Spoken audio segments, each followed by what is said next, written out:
Today we are going to be talking about what is known as the loser mentality. Now, how exactly would you define that? Well, I think having the loser mentality is subjective and everybody might define it a little bit differently if they experience it, but here's how I would define it. For me, having the loser mindset is when a person finds themselves in a situation where they would much rather resort to blaming others and making excuses for why they ended up in that situation in the first place, rather than taking accountability and finding a way to change it. I do also understand that sometimes in life there might be situations that are out of our control, but I think for the most part we do have a choice in a great deal of decisions we do make in our lives, and even for the ones that are out of our control, I think we still have a choice on how we are going to allow that to affect us positively or negatively.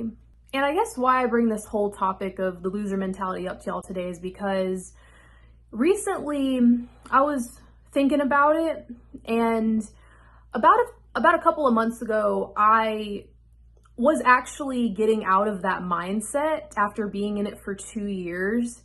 But the thing is, I didn't even really think about it or even consider calling it that or getting out of it. And I know that probably doesn't make any sense, but I'll explain. So yeah, I just wanted to tell y'all a little story of what I was going through during that time, and I guess actually having that mindset without realizing it. And I'm hoping that if y'all hear this today, you can learn from my mistakes so you can avoid that mentality. But yeah, I'm just gonna jump right into it. So about 3 years ago is when I graduated college.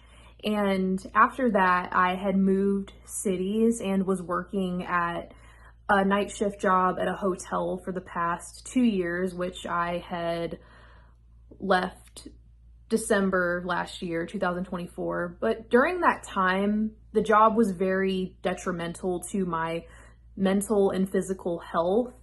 And on top of that, I was surrounded by a lot of people at my job and in my social circle that really didn't care about my well-being. And I think the saddest part was they didn't really care about their well-being either.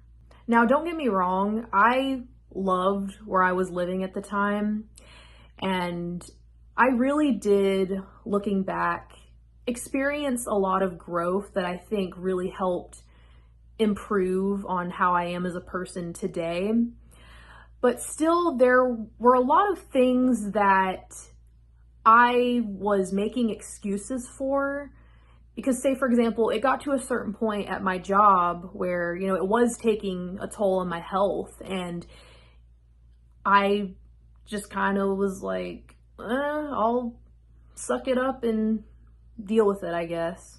I also did meet a lot more people that I became close to and are still friends with, but then there was also others through like friends of friends, mutual friends, where, you try to come to them about certain issues you have regarding their bad behavior towards you, or how they're not really taking care of themselves, and you address that from a place of love, and it kind of just gaslights you and try to make you doubt yourself. And many times when, let's say, you take accountability for your wrongdoings towards them, they might still just have it in their mind that they did nothing wrong.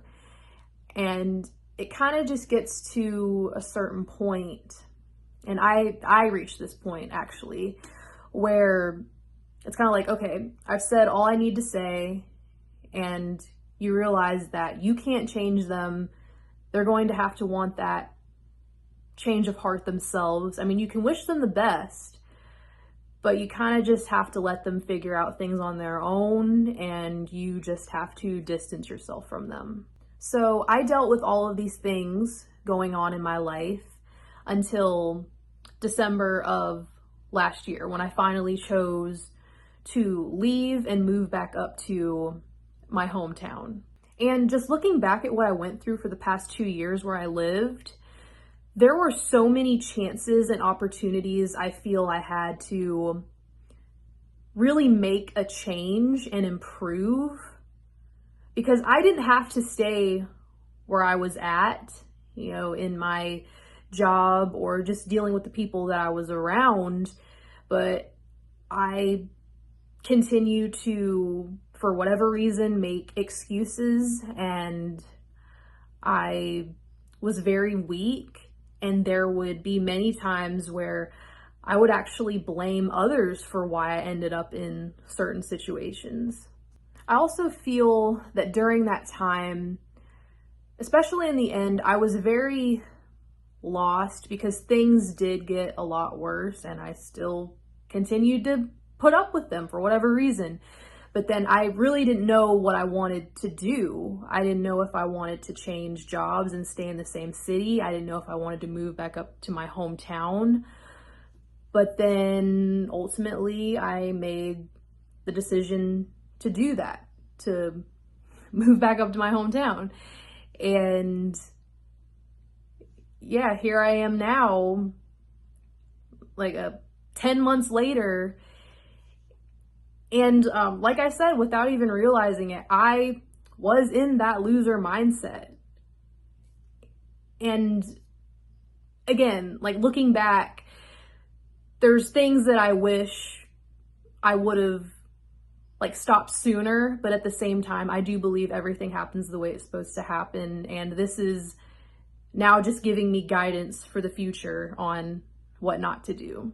So yeah, that's my story. And I guess now just take it from me. Number one, if you are unhappy at your job, which I wish I would have realized this sooner and done something about it, just know that your mental and physical health comes first. And if your job is draining you every single day, just absolutely sucking the life out of you, it doesn't matter how much you're getting paid either. Your health comes first. You should make that a priority. And then number two is that, it doesn't matter how long you've known a person, if they're your friends or your family. If these people are treating you poorly and always trying to gaslight you, put you down, never take their own responsibility for things, you can wish them well, but just say that maybe you think you just need to distance yourself for a while, or maybe permanently. So now for you guys, I actually made a list of the 5 ways I avoid the loser mentality and how you can too. And I just want to say I'm sorry if it comes off like cliche and all that. I try to word things in a certain way just to avoid that. But, other than that, I really just hope it will inspire someone today. So number 1 is pretty much what I've been going over this whole video, but I just wanted to reiterate one last time. Take accountability for your actions and don't be so quick to blame others for situations that you have a choice on making a difference or improving on. And understand again that yes, there are situations that are out of our control, but how are we going to allow things to shape us? Is it going to be positive or negative? And I wanted to use this as an example. So say there's a person who was bullied in high school for no reason. I mean, people just thought this person was weird, even though they never did anything to anybody. They just went about their business.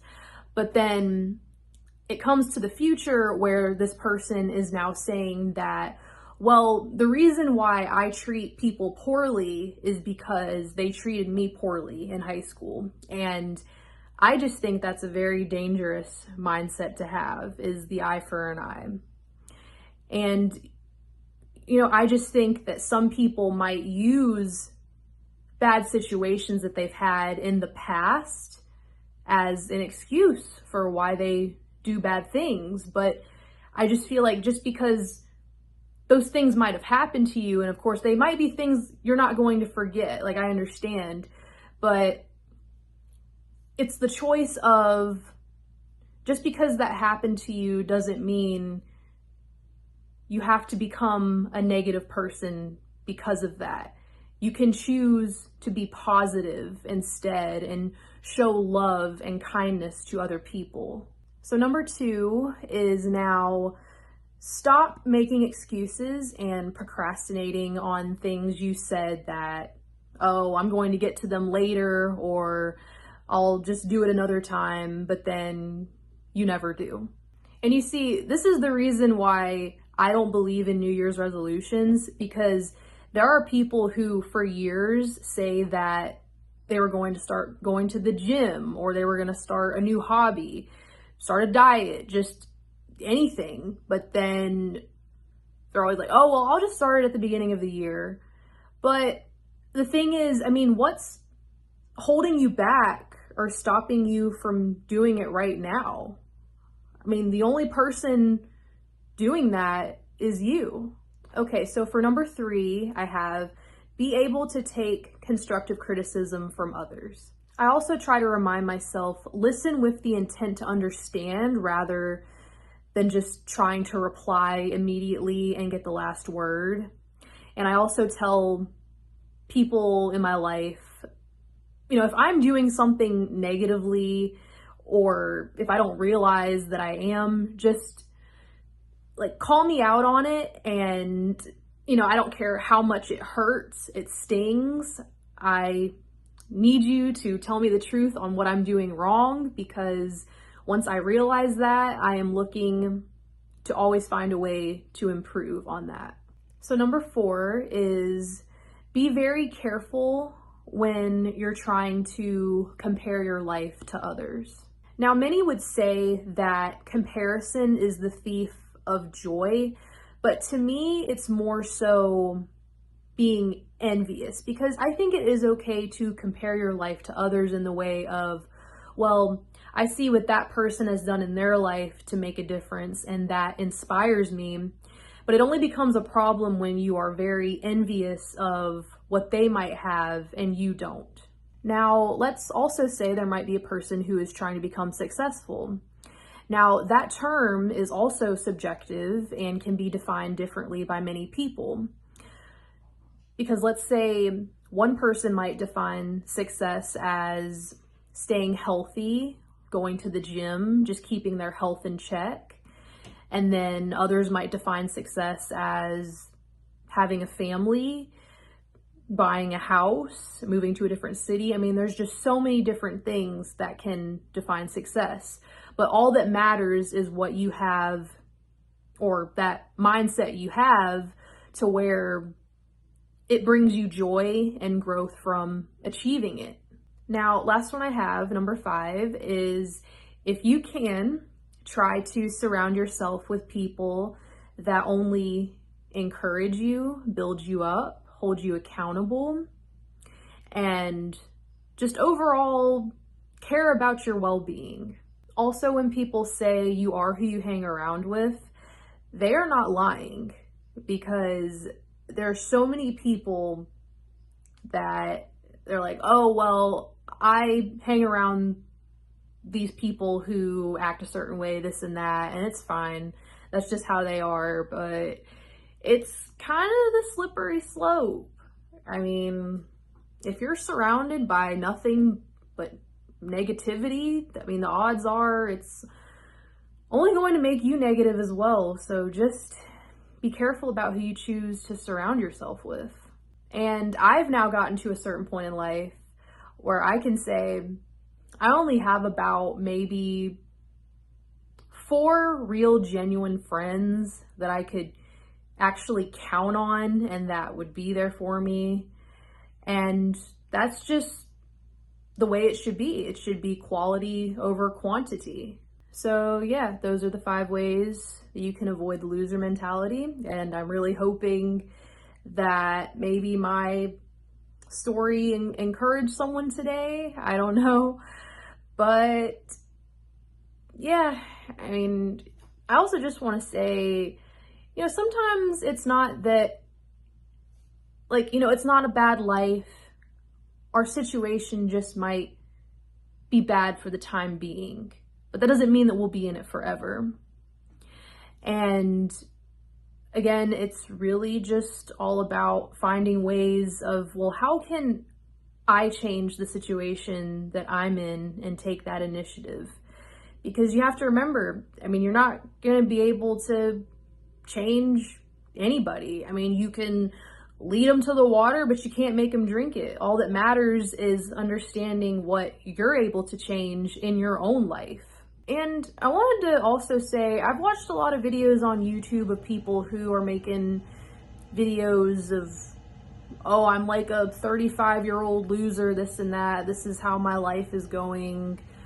But I've watched a lot of those, and to be honest, they're more inspiring than anything. And they're calling themselves that, but they're not really losers. They had probably just been in that mindset and still are.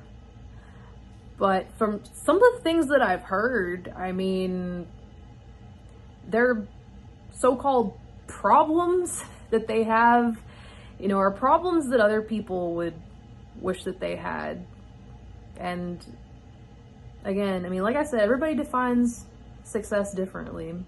But I love you guys. I hope you stay blessed. And yeah, I will hope to see you guys in the next video. All right, bye.